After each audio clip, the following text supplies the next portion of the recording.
everyone and welcome to today's lecture. Today we are going to talk about concept of coping, ways of coping and stress management.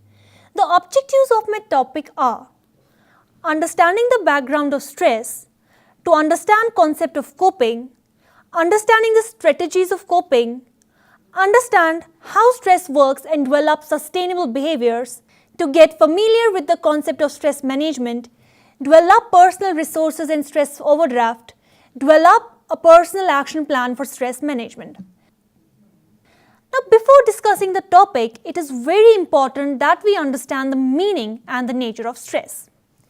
When you hear people say that they are under a lot of stress, you have some idea about what they mean.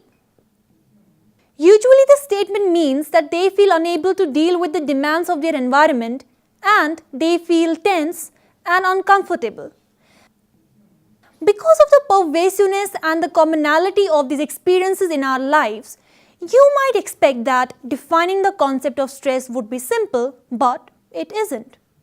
Let us see how psychologists have conceptualized stress and what the prevailing definition is today.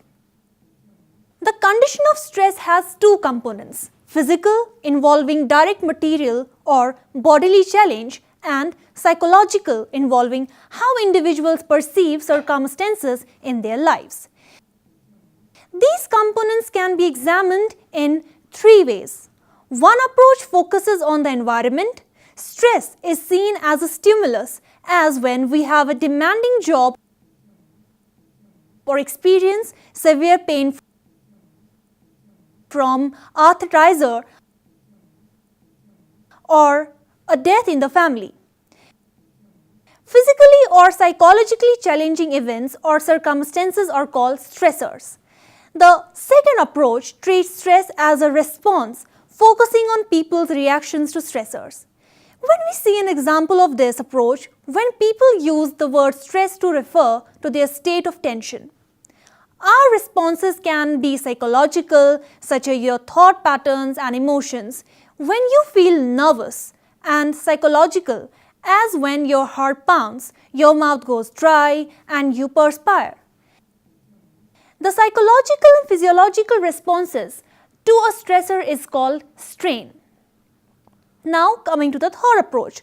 The third approach describes stress as a process that includes stressors and strains but adds an important dimension, the relationship between the person and the environment. This process involves continuous interactions and adjustments called transactions with the person and the environment, each affecting and being affected by the other. According to this view, stress is not just a stimulus or a response, but rather a process in which the person is an active agent who can influence the impact of a stressor through behavioral, cognitive, and emotional strategies. People differ in the amount of the strain they experience from the same stressor. One person who is stuck in a traffic and late for an important appointment keeps looking at his watch, honking his horn and getting angrier by the minute. Another person in the same circumstances stays calm, turns on the radio and listens to music. We will define stress as a circumstance in which transactions lead a person to perceive a discrepancy between the physical or psychological demands of a situation and the resources of his or her biological, psychological or social systems. An important point to keep in mind is that a demand resource or discrepancy may be either real or just believed to exist. As an example, suppose you had to take an exam and wanted to do well but worried greatly that you would not. If you had procrastinated and did not prepare for the test, the discrepancy you see between the demands and your resources might be real. But if you had previously done well on similar exams, prepared thoroughly for this one and scored well on a pre-test in a study guide, yet still thought you would not do well, the discrepancy you see would not reflect the true state of affairs. Stress often results from inaccurate perceptions of discrepancies between environmental demands and the actual resources. Stress in the eye of the beholder. Individuals of all ages experience stress and try to deal with it. During childhood years, people learn ways to manage feelings of stress that arise from many fearful situations they experience. For instance, psychologist Lois Murphy has described the progress and setbacks as 4-year-old named Molly had made in dealing with the terror she felt during thunderstorms. In last steps at gaining control over her fear, she experienced 2 storms a few months apart. During the first storm, she awoke and didn't cry, but I just snuggled in my bed, she said later. In the second storm, she showed up out of fear and comforted her frightened brother, saying, I remember when I was a little baby and I was scared of thunder and I used to cry and cry every time it thundered. Like Molly, most children became better able to cope with the stress of storms as she grew older. Now, what's more, in the last steps of her progress, she showed pride in having mastered her fear. Because the emotional and the physical strain that accompanies stress is uncomfortable, people are motivated to do things to reduce their stress. These things are what is involved in coping. So, what is coping? Several definitions of coping exist. We will use a definition based on how we defined stress earlier when we saw that stress involves perceived discrepancy between the demands of the situation and the resources of the person. Coping is the process by which people try to manage the perceived discrepancy between the demands and resources they appraise in a stressful situation. Notice the word manage in this definition. It indicates that coping efforts can be quite varied and do not necessarily lead to a solution of the problem. Although coping efforts can be aimed at correcting or mastering the problem, they may also simply help the person alter his or her perception of discrepancy, tolerate or accept the harm or threat, or escape to avoid the situation. For example, a child who faces a stressful exam in school might cope by feeling nauseated and staying home. We cope with stress through our cognitive and behavioral transactions with the environment. Suppose you are overweight and smoke cigarettes, and your physician has asked you to lose weight and stop smoking because several factors place you at high risk for developing heart disease. This presents a threat. You may become disabled or die, and is stressful, especially if you do not think you can change your behavior. How might you cope with this? Some people would cope by seeking information about ways to improve their ability to change. Other people would simply find another doctor who is not so directive. Others would attribute their health to fate or the will of God and leave the problem in His hands. Still, others would try to deaden this and other worries with alcohol, which would add to the risk. People use many different methods to try to manage the appraised discrepancy between the demands of the situation and their resources. The coping process is not a single event because coping involves continuous transactions with the environment. The process is best viewed as a dynamic series of appraisals and reappraisals that adjust to shifts in the person-environment relationships. And so, in coping with the threat of serious illness, people who try to change their lifestyles may receive encouragement and better relationships with their physician and family. But individuals who ignore the problem are likely to experience worse and worse health relations with these people. Each shift in one direction or the other is affected by transactions that preceded it and affect subsequent transactions.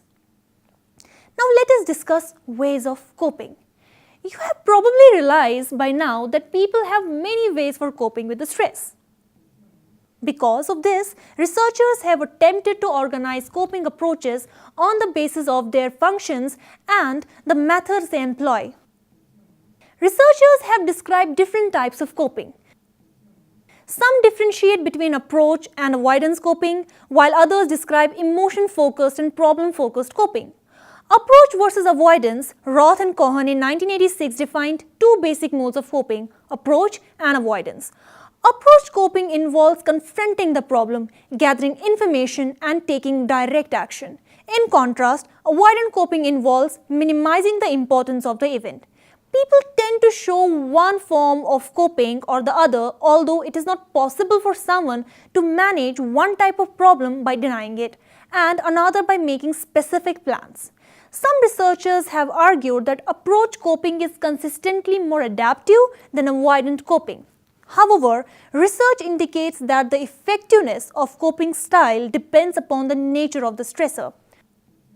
For example, avoidant coping might be more effective for the short-term stressors but less effective for the longer-term stressors. Therefore, it might be best to avoid thinking about one-off stressor such as going to the dentist but make plans and attend to a longer-term stressor such as marital conflict. According to Richard Lazarus and his colleagues, coping can serve two main functions. It can alter the problem causing the stressor, it can regulate the emotional response to the problem. Now, emotion-focused coping is aimed at controlling the emotional response to the stressful situation. People can regulate their emotional responses through behavioral and cognitive approaches. Examples of behavioral approaches include using alcohol or drugs, seeking emotional social support from friends or relatives, and engaging in activities such as sports or watching TV, which distract attention from the problem. Cognitive approaches involve how people think about the stressful situation.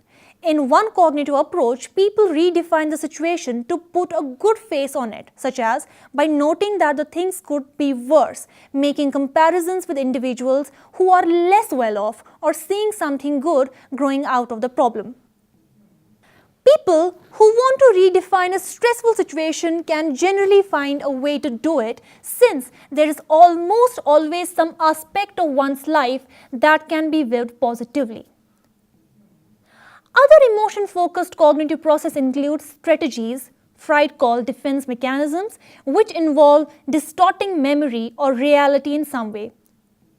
For instance, when something is too painful to face, the person may deny that it exists. This defense mechanism is called denial. In medical situations, the individuals who are diagnosed with terminal diseases often use this strategy and refuse to believe they are really ill. This is one way by which people cope by using avoidance strategies. But strategies that promote avoidance of the problem are helpful mainly in the short run, such as during early stage of a prolonged stress experience. This is so for individuals who are diagnosed with serious illness. For instance, as a rule of the thumb, the effectiveness of avoidance promoting methods seems to be limited to the first couple of weeks of a prolonged stress experience. Thereafter, coping is better served by giving the situation attention. People tend to use emotion-focused approaches when they believe they can do little to change the stressful conditions. An example of this is when a loved one dies. In this situation, people often seek emotional support and distract themselves with the funeral arrangements and chores at home or at work. Other examples can be seen in situations in which individuals believe their resources are and cannot be adequate to meet the demands of the stressor. A child who tries very hard to be the straight A student in his or her parents seem to want but never succeeds may reappraise the situation and decide, I don't need their love. Coping methods that focus on emotions are important because they sometimes interfere with getting medical treatment or involve unhealthy behaviors, such as using cigarettes, alcohol, and drugs to reduce tension. People often use the substances in their efforts toward the emotion-focused coping. Problem-focused coping is aimed at reducing the demands of a stressful situation or expanding the resources to deal with it. Everyday life provides many examples of problem-focused coping, including quitting a stressful job, negotiating an extension for paying some bills, devising a new schedule for studying, choosing a different career to pursue, seeking medical or psychological treatment, and learning new skills. People tend to use problem-focused approach when they believe their resources or the demands of the situation are changeable. For example, caregivers of terminally ill patients use problem-focused coping more in the months prior to the death than their bereavement. Several factors have been shown to influence which coping strategies used. Let us discuss them one by one. Type of problem. Work problems seem to evoke more problem-focused coping, whereas health and relationship problems tend to evoke emotion-focused coping. Age. Children tend to use more problem-focused coping strategies, whereas emotion-focused strategies seem to develop in adolescence. Folkman reported that middle-aged men and women tended to use problem-focused coping, whereas elderly used emotion-focused coping. Gender. It is generally believed that women use more emotion-focused coping than men are more problem-focused. Controllability. People tend to use problem-focused coping if they believe that the problem itself can be changed. In contrast, they use more emotion-focused coping if the problem is perceived as being out of their control. Available resources.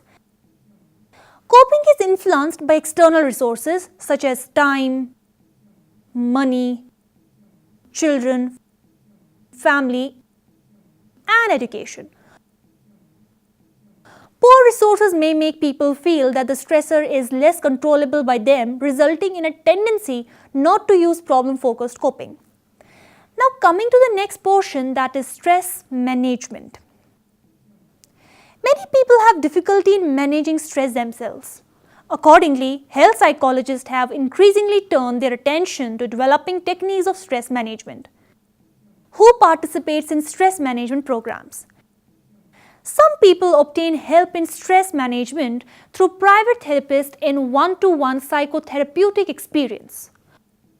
More commonly, stress management is taught through workshops, sometimes in the workplace.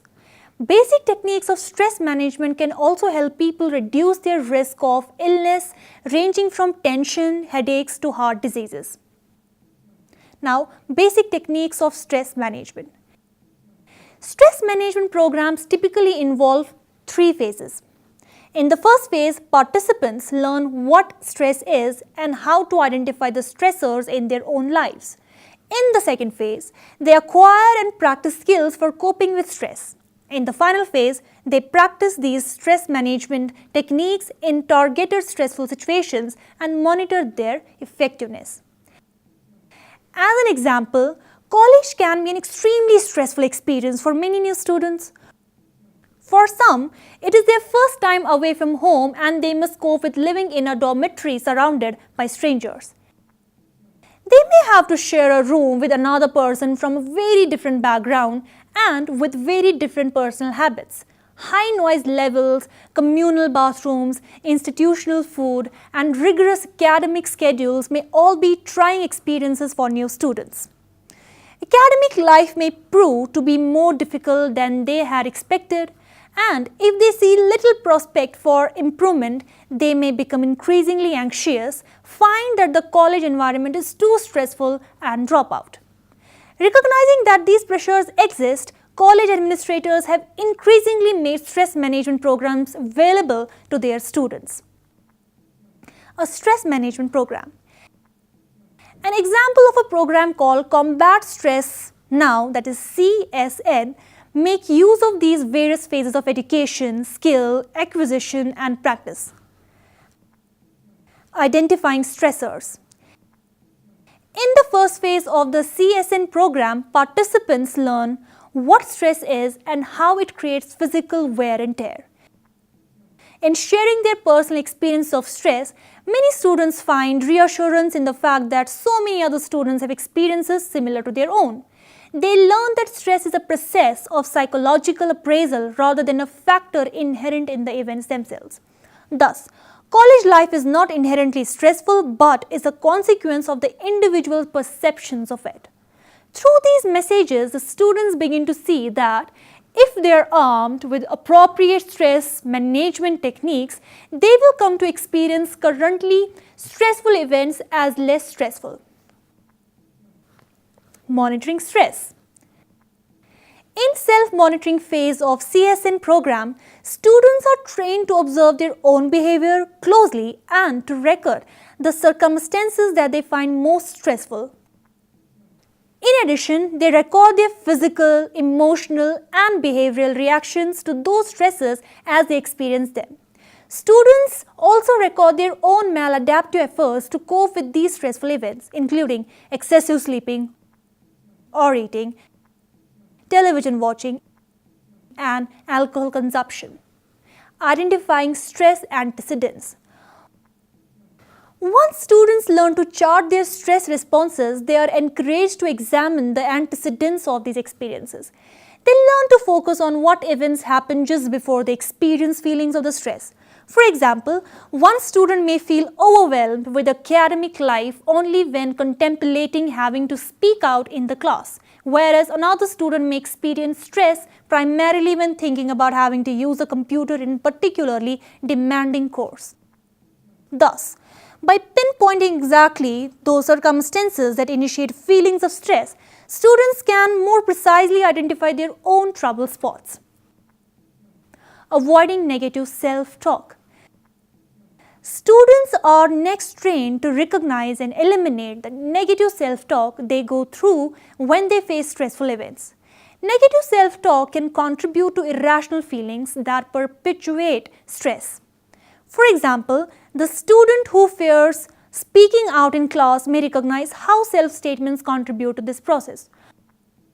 I hate asking questions, I always get tongue-tied, and I'll probably forget what I want to say. Completing take-home assignments. In addition to in-class exercise, students have take-home assignments. They keep a stress diary in which they record what events they find stressful and how they respond to them. As they become proficient in identifying stressful incidents, they are encouraged to record the negative self-statements or irrational thoughts that accompany the stressful experience. Acquiring skills. The next stage of stress management involves skill acquisition and practice. These skills include cognitive behavioral management techniques, time management skills and other stress-reducing interventions such as exercise. Some of these techniques are designed to eliminate the stressful event, others are geared towards reducing the experience of stress without necessarily modifying the event. Setting new goals. Students next begin to attack their stressful events by setting goals, engaging in positive self-talk and using self-instruction. Each student first sets several specific goals that he or she wants to meet to reduce the experience of college stress. For one student, the goal may be learning to speak in class without suffering overwhelming anxiety. For another, it may be going to see a particular professor about a problem.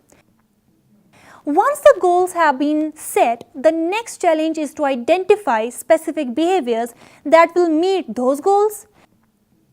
In some cases, an appropriate response may be leaving the stressful event altogether. For example, the student who is having difficulty in a rigorous physics course may need to modify his goal of becoming a physicist. Alternatively, students may be encouraged to turn a stressor into a challenge. Thus, a student who fears speaking up in class may come to realize that she must not only master this fearful event, but actually come to enjoy it if she is to realize her long-term goal of becoming a trial lawyer. In other cases, students may have to put up with a stressful event by simply learn to manage it more effectively. If a particular English course is highly stressful but is required for graduation, the student must learn to cope with the course in the best way possible. Thus, goal setting is important in effective stress management for two reasons. First, it forces the person to distinguish among stressful events to be avoided, tolerated, or overcome. Second, it forces her or him to be specific and concrete about exactly which events need to be tackled and which is to be done. engaging in positive self-talk and self-instruction. Once students have set some realistic goals and identified some target behaviors for reaching their goals, they learn how to engage in self-instruction and positive self-talk, two skills that can help in achieving these goals. Self-instruction involves reminding oneself of specific steps that are required to achieve the goal. Positive self-talk involves providing the self with specific encouragement. For example, students desiring to overcome a fear of oral presentations might remind themselves of all the occasions in which they have spoken successfully in public. Once some proficiency in public speaking is achieved, students might encourage themselves by highlighting the positive aspects of the experience, for example, holding the attention of the audience, making some points, and winning over a few converts to their positions, using other cognitive behavioral techniques. In some stress management programs, contingency contracting is encouraged. For example, students who have trouble getting motivated to make changes are encouraged to make a contract with the self. The student who fears making oral presentations may define a specific goal, such as asking 3 questions in class in a week, which is to be followed by a particular reward, such as tickets to a concert. To summarize, this program for controlling stress involves a wide array of cognitive behavioral therapy techniques: self-monitoring, the modification of internal dialogues, goal setting, homework assignment, positive self-talk, self-instruction, and contingency contracting. Most of stress management programs include varied array of techniques so that people have a broad set of skills from which to choose. People can discover the skills that work best for them. In these ways, people can inoculate themselves against stress, helping them to confront stressful events with a clear plan and an array of potential measures that they take before the stressful event becomes overwhelming. Self-affirmation. Self-related resources such as self-esteem can be important for helping people mobilize themselves to cope with stress. A technique that makes use of this insight is called self-affirmation. Self-affirmation theory maintains that when people positively affirm values and other personal qualities that are important to them, they may experience beneficial physiological and psychological responses. Self-affirmation may be one of the reasons why writing about or otherwise disclosing one's stressors is beneficial to health. That is, if during the writing process people are able to affirm their values and personal qualities, they may enhance the value of the writing intervention. Based on the observations such as these, researchers are now using self-affirmation as an intervention to help people cope with stress. Relaxation training and stress management.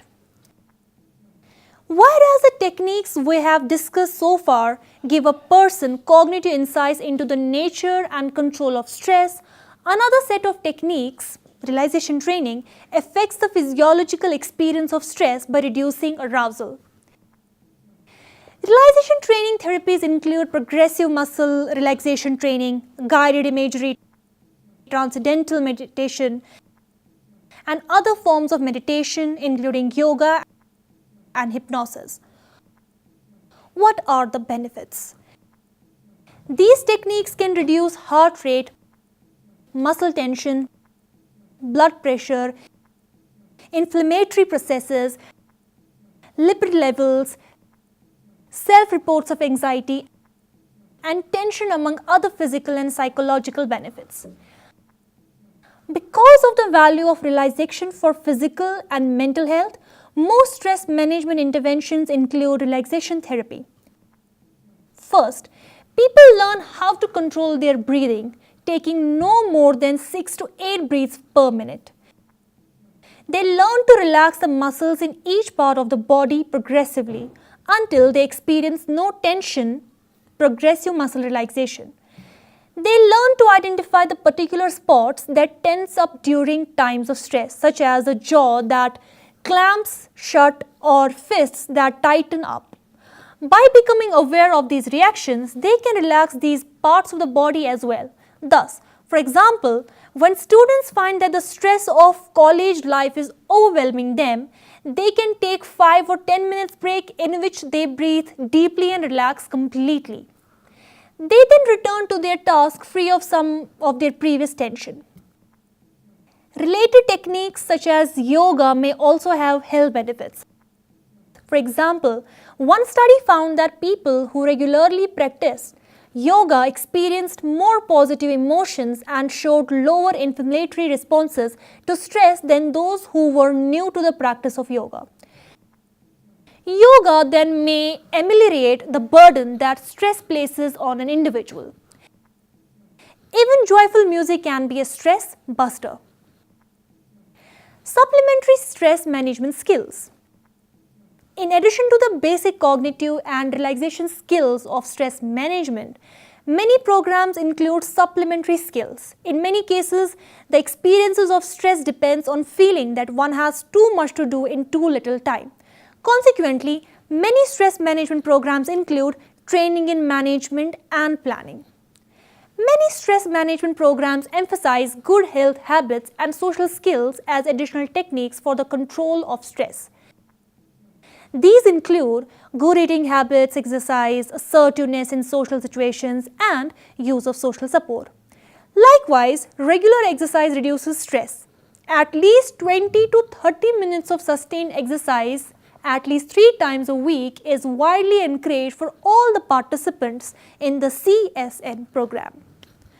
Assertiveness training is sometimes incorporated into stress management. Often, people experience stress because they are unable to confront the people who contribute to their stress. For example, in the CSN program, students who have identified other individuals in their environment as causing them special stress, called stress carriers, help one another practice dealing with these individuals. One student may practice approaching a professor with whom he is having difficulty communicating.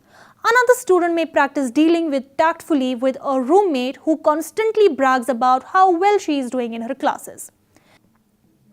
Social support can buffer the adverse effects of stress. Unfortunately, people under stress sometimes alienate rather than engage in those who might provide social support. For example, a harried worker snaps at his wife and children, or a student facing a big exam angrily rejects a friend's well-intentioned advice. Students in the CSN program are trained to recognize the important functions that social support can serve in helping them combat stress. They are urged to confide in close friends, to seek advice from people who can help them, and to use time with other people for relaxation and positive reinforcement after meeting their goals. In the final stage of CSN program, stress management techniques are put into effect. If some techniques fail to work, the trainees are urged to figure out why students take their experience of stress management back to the group situation, whereas successes and failures can be analyzed. If initial efforts to cope with the stressful event are unsuccessful, the student may need to practice a technique or shift to a different technique. Overall, the stress management training imparts valuable skills for living in a world with many sources of stress, and it improves mental and physical health as well. This brings us to the end of the lecture. Thanks for watching.